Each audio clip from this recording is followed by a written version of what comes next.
Hello, I'm Anissa, and I'm going to be briefing you, describing my visual assignment for week 3, leadership and professional development skills, using high quality connection and relevant to appreciative inquiry. Let's get into it.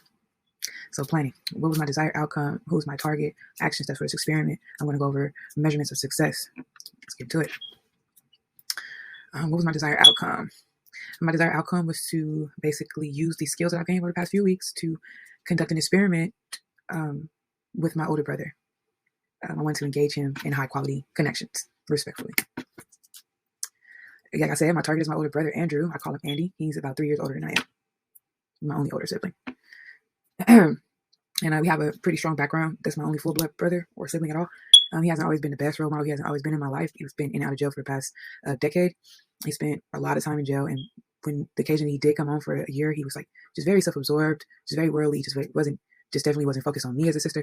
But I do notice that when he is in jail, he does reach out to me, make sure that I feel like he loves me and, because he needs me at the time he's in jail. So I just want that same type of feeling or effort that he gives me when he's in there, when he's home. That's pretty important to me. So the action steps I'm going to take to conduct the experiment are simple: just making a call, use appreciative inquiries, and using effective listening. So I'm making a call, and I'm going to ask positive questions to open up the conversation and make positive vibes. I'm going to make sure that I show interest in the positive things in his life that make him happy, and I'm going to use appreciative inquiries. Like I asked him some simple questions that were positive and pertain to him, that were going to direct it to him in a positive way, and he went around it for a while. It was kind of hard for me to form the questions in a way where he was comfortable to answer them. I asked him some questions that were similar. Like I asked him, what's been making him happy lately, or when does he feel most happy in himself, or what did he admire most about himself, and those kind of things. I kind of wanted him to maybe dig deeper into himself, and I think that was probably compelling for him too, and thought-provoking. So that was pretty cool.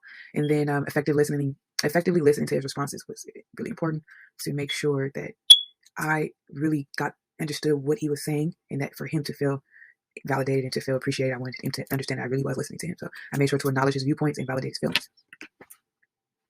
And in the measurements of success, the measurements of success, I was hoping that I am hoping to create, or a few of them, or to create routine check-ins between each other, interact on social media more, building trust between each other, and having more pleasant conversations, and some other stuff too. But those are pretty important.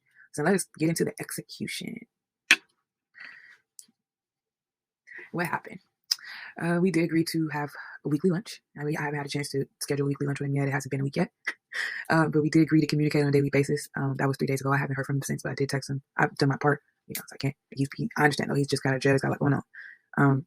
We added one each other on IG. His account is private, but he did accept my request, so I can now view his daily activities. That's really cool. But he doesn't look at mine yet. Maybe one day he will. We did have a pleasant conversation while conducting this experiment. We did start off rocky, and I was nervous about the way he would receive what I was saying. And take the feedback, take the positivity well, but eventually we did open up to each other, and I felt like we do have a line of communication with each other now. That's good. What I observed, I did notice that he seemed skeptical to my positive approach at first, and also noticed that he was very passive aggressive. He has a passive aggressive type humor. He eventually gave into my positivity and appreciative interactions and intentions toward him, and I could tell by his tone of voice, and I noticed that he did let his guard down.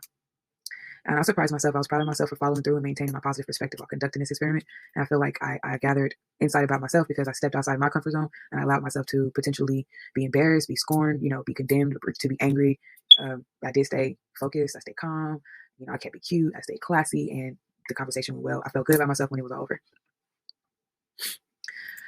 Being proactive rather than reactive is key to any success. I think that's a really good quote. So I just wanted to put that up there at the top. But the reflection, I included some quotes that really spoke to me through the text that I read. The first one is experiences of disrespectful engagement or non-engagement deplete you, eating away at your reserve of motivation, commitment, and openness that you bring to the table. And that was quoted from page 22 in the chapter titled Energize Your Workplace. And with that, I just felt like I really did embody that statement. I felt like at first, when I first started to talk to my brother on the phone, the experiment wasn't going all the way because he wasn't open to me. He was kind of being very, what's the word, like vindictive and sarcastic. It was kind of like a so I did feel that. And then secondly, the second quote that spoke to me was positive energy is experienced as a form of positive effort. Okay. So making it a reinforcement that people enjoy and seek out. So that really spoke to me because I did put a lot of energy into being positive. I put a lot of effort into being, positive during that conversation. And I did use that positivity in my appreciative inquiries as a positive reinforcement. And eventually I did see as our conversation continued that he did enjoy it and seek out more of the positive reinforcements from me. So that was really cool. I just want to conclude by saying that I can see myself using high quality connection in the future when I become a team leader or when I become an owner of my own company or even now in my personal and professional lifestyle. It would be ideal to help reinvent the team that I employ with now to be more positive minded and to lean on each other's, core strengths, character strengths. That would be cool. And I can only imagine the amount of diversity it would bring to the place I work to. So that's cool. And high quality connections can be used interpersonally or used on the receiving end by using positive body language.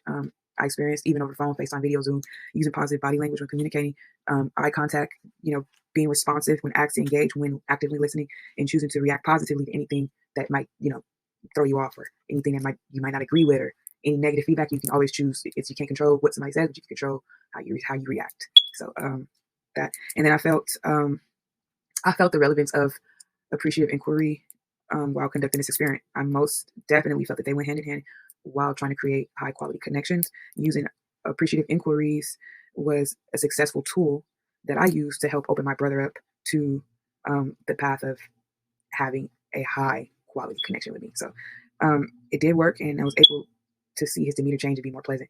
And so, yeah, that's the end of my presentation, and I hope that you all gained some valuable information. Thanks for listening.